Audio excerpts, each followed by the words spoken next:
Ayan, magandang umaga po ulit mga Kamams Vlog. So, may tuturo ako sa inyong isang short tutorial po ulit.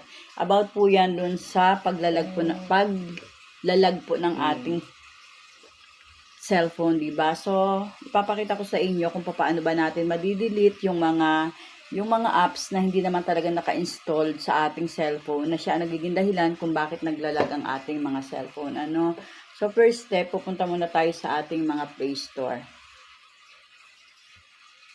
Then, click natin yung ating profile sa taas. And after that, click natin ang Manage App and Device. Then, click natin itong Manage.